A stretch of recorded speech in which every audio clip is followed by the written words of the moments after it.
రాకాలోకంకి స్వాగతం. ఈ కంటెంట్ మీకు నచ్చినట్టయితే లైక్ చేయండి, మీ బంధుమిత్రులకి షేర్ చేయండి. ఇప్పటివరకు సబ్స్క్రైబ్ చేసుకోకపోతే సబ్స్క్రైబ్ బటన్ని నొక్కండి. అదేవిధంగా బెల్ ఐకాన్ని కూడా నొక్కటం మర్చిపోకండి. భారత చైనా సరిహద్దు ప్రస్తుతము అత్యంత హాట్ సరిహద్దుకి మనము సరిహద్దుగా భావిస్తున్నటువంటి రేఖకు ఇటువైపున మన సైన్యము సమాయత్తమై సన్నద్ధమై ఉంది. అటువైపున కొన్ని మీటర్ల దూరంలోనే చైనా సైన్యం ఉంది. సైనికుడికి సైనికుడు ఐబాల్ టు ఐబాల్ కాన్ఫ్రంటేషన్లో అక్కడ ఎదురెదురుగా నిలబడి ఉన్నటువంటి ప్రదేశం. దాదాపు 2 లక్షల మంది భారతీయ సైనికులు ఈ టిబెట్ ప్రాంతంలో ఉన్నటువంటి ఈ సరిహద్దుని టిబెట్తో ఆనుకుని ఉన్నటువంటి లద్దాఖ్ ప్రాంతంలో ప్రస్తుతము మోహరించి ఉన్నారు.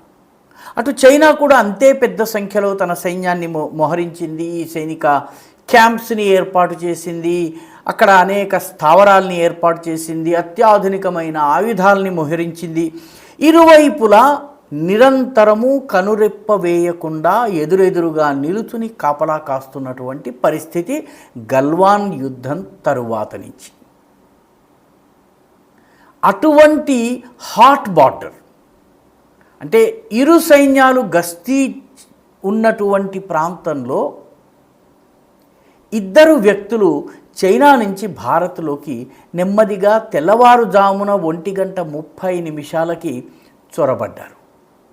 వీళ్ళు అక్కడ ఉన్నటువంటి పొట్టి గుర్రాలు పోనీస్ అంటారు, ఆ పోనీస్ మీద నెమ్మదిగా వాళ్ళు మన దేశం లోపలికి నెమ్మదిగా చొరబడుతున్నారు.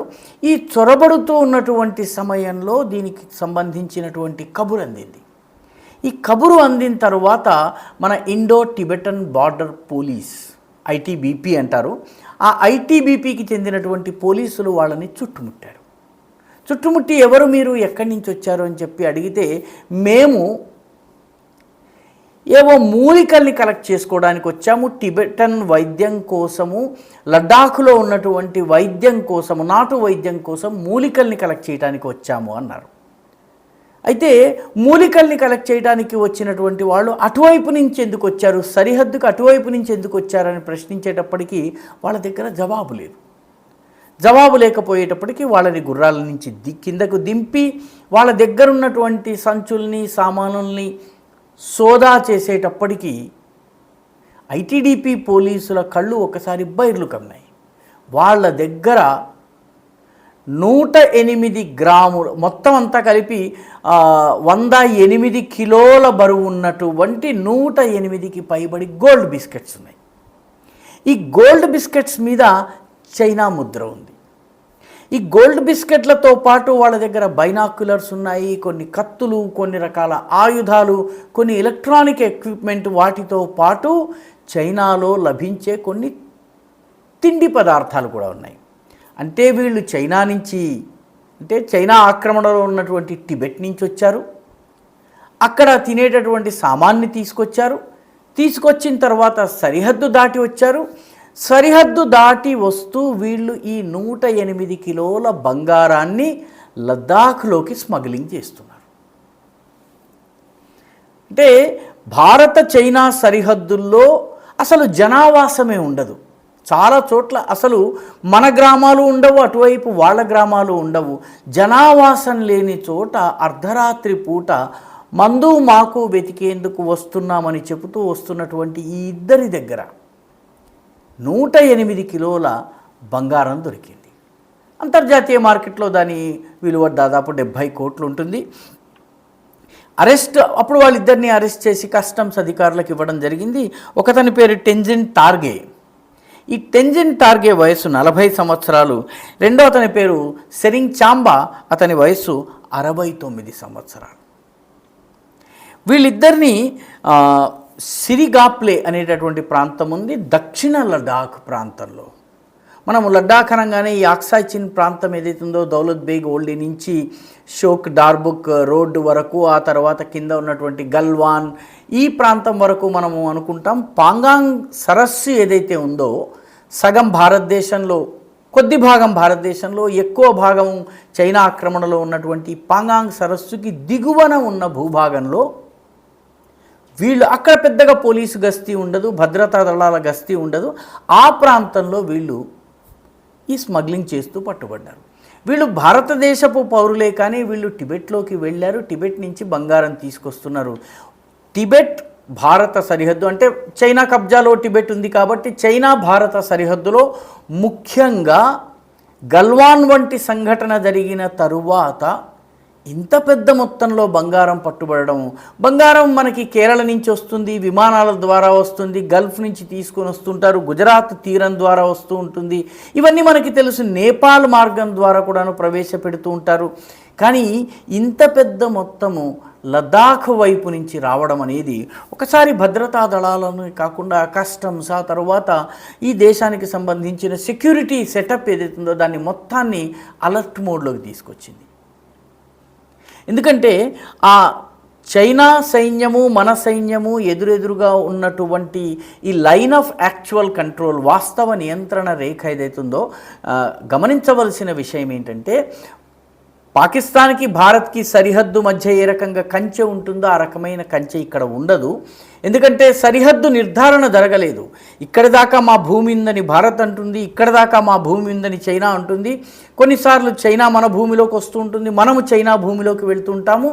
1962లో చైనా 38,000 చదరపు కిలోమీటర్ల మన భూభాగాన్ని ఆక్సాయ్ చిన్ని ఆక్రమించుకుంది. ఆ తరువాత 1962 నుంచి 2014 వరకు ఉన్నటువంటి కాలఖండంలో 6,400 చదరపు కిలోమీటర్ల భూభాగాన్ని ఆక్రమించుకుంది. అలా ఆక్రమించుకున్న భూభాగంలో దక్షిణ లద్దాఖ్లో ఉన్నటువంటి ఆగ్నేయ లద్దాఖ్ అని చెప్పాలి, అక్కడ ఉన్నటువంటి చాంగ్థాంగ్ అభయారణ్యంలోని కొన్ని ప్రాంతాలు చైనా కబ్జాలో ఉన్నాయి. వీళ్ళు ఈ చాంగ్థాంగ్ అభయారణ్యం నుంచి వస్తున్నారు. ఈ చిస్ములే, నార్బులా టాప్, జక్లే, జక్లా ఇటువంటి ప్రాంతాలు ఉంటాయి అక్కడ. ఈ ప్రాంతాల దగ్గర నుంచి వీళ్ళు లోపలికి ప్రవేశించారు. సిరిగాప్లే అనేటటువంటి గ్రామంలో వీళ్ళని అరెస్ట్ చేశారు. అంటే వాస్తవానికి అసలు మానవ సంచారం లేనటువంటి ఈ ప్రాంతంలో 40 కిలోమీటర్లు 50 కిలోమీటర్లు వెళ్ళినా కూడా మీకు నర సంచారం ఉండదు, గ్రామాలు ఉండవు, అక్కడ ఇళ్ళంటూ ఉండవు. ఈ చాంగ్థాంగ్ అభయారణ్యం కానీ ఈ ప్రాంతం అంతా కూడాను ఏమీ అసలు జనావాసం ఉండదు.